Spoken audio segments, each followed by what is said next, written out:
Thank you very much, Richard, for your introduction. Let's say I have a couple of slides only to introduce the theme, to give a kind of framework. Just if you look to the take-up the last couple of years in Europe in terms of industrial and logistics real estate, you can see that 2015 was an all-time high.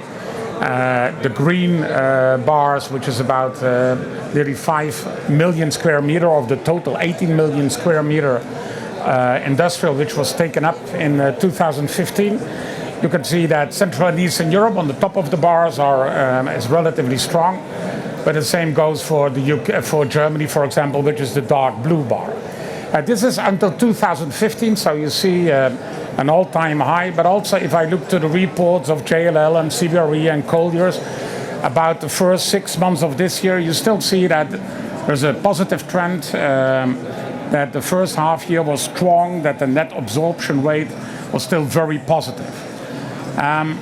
If you look from an investment perspective, so the previous slide was who is taking up all those square meters. If you look at from an investment perspective, in 2015, 21 billion euro in Europe was spent on industrial and logistics real estate. Pretty much in the UK, you can see it's about 37%, say 8 billion euro. Half of that in Germany, say 4 billion euro.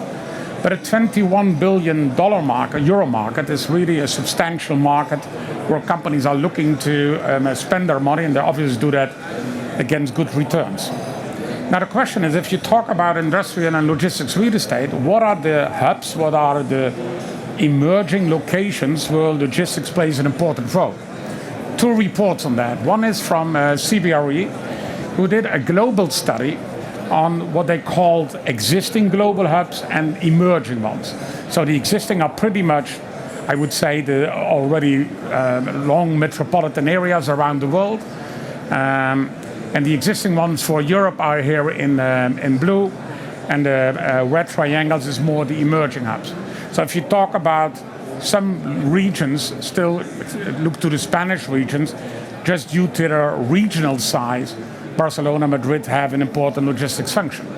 But you can also see that in the middle, let's say from the Benelux to North Rhine-Westphalia and Germany, that's an important corridor for a lot of products coming into Europe from Rotterdam, from Antwerp, going to Germany and to Central and Eastern Europe as well. Another well-known study in this respect in terms of where are logistics hotspots is from Prologis, who made also a study what are the most important logistics hotspots in Europe. The more red the picture is, the more important the logistics area is. And here you can see also important locations just in Germany due to their local size, but also the importance of Netherlands, Belgium, sometimes even Northeast France, because that's the area where, from a European distribution center perspective, the locations are very interesting to look at. Now, one of the growing industries, why is this take-up of the 18 million square meter last year so high? It has something to do with e-fulfillment. And e-fulfillment is the process where in distribution centers you're ordering tonight a laptop, a bottle of champagne, or whatever you order, how that's being organized. And the important element of e-fulfillment is that it's completely different from other types of distribution. One, it's important because it's going to individual citizens, to customers, so it's not going to shops or warehouses or wholesalers. And the second is that you can see it here, it's one of the critical location factors. So if you buy and if you develop these kind of tables and somebody is 2 days too late with delivering these tables, you still could say these are good tables, so what bother about the 48 hours too late?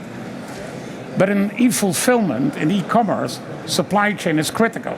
4 out of 5 complaints from customers regarding e-fulfillment, regarding e-commerce, are logistics oriented. The product was not delivered, the product was delivered when I was not at home, they didn't have the inventory stock, etc. So in e-fulfillment, and we see a lot of companies working on e-fulfillment, in e-fulfillment, you still have to organize your logistics in such a way that it's a critical success factor and that you align with that critical success factor. So it's more than just making stuff, bringing to the customer. So if we talk about e-fulfillment, it's broader, and an important element in this slide is obviously the returns. So all over Europe, many clients order 4 pieces of a certain product and then return 2. What is the highest in Europe? What is the highest return rate? Shoes for women.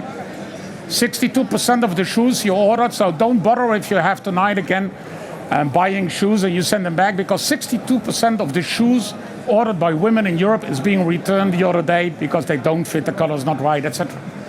So you can imagine that that is also posing a huge logistical challenge, because you get a lot of these products back, you have to inspect them, you have to control them, you have to repack them. So it's really a different logistics process. Now, if you look to the future, of e-commerce, will it still grow? And this is a slide of AXA Investment Management. They made a comparison that if you look to 2015 online sales, and if you would look to how will that grow the next 5 years, how much additional square meters have to be built in these European countries just to fulfill the needs of e-fulfillment centers which are based on the growing online sales. Now, obviously, you see in this slide that a number of locations, a number of countries have already a high degree of e-commerce, so they will grow at a lower annual rate, which is the last column. Some countries are still on the beginning of the cycle of growing internet sales, and there the growth figures are huge. But at the end of the day, the expectations are that within 5 years' time, within Europe, only the phenomena of e-fulfillment asks for an additional 7.5 million square meter real estate. Now, how is e-fulfillment used? And without going too much into detail, but there are various types of models how, if you order something online or a company orders something online, how is that being distributed to your company?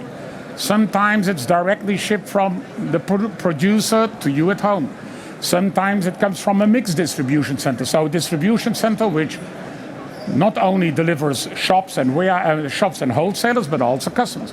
Sometimes these two streams are split. So a separate distribution center for individual customers, and a distribution center which delivers the shops in the high street.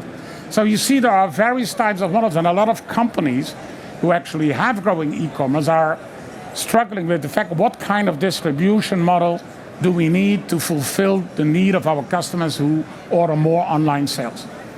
One of the elements, and that's my last slide, what we see is that the growth, due also mainly to these e-fulfillment centers, that logistics centers, e-fulfillment centers become larger. We call that XXL warehouses, mega distribution centers. In continental Europe, we use as a threshold 40,000 square meters. In the UK, it's 50,000 square meters. But there are a number of reasons why there are drivers for this, what they French called massification, the ever time becoming larger of warehouses. Now, obviously, there is a kind of cap to that. But if you look to the reasons why logistics service providers want to have larger buildings to provide more customers from one location, why e-fulfillment centers need more space, because packing and picking costs more space, and you have all these returns which have to be controlled as well. And one of the elements we also see is that large companies want to build a campus, and from a logistics real estate perspective say, let's have warehouses of, say, max 80,000 square meters. But if you want to build a warehouse of 80,000 square meters, they still say, let's acquire 200,000 square meters, because in due time we can build more buildings on that same campus.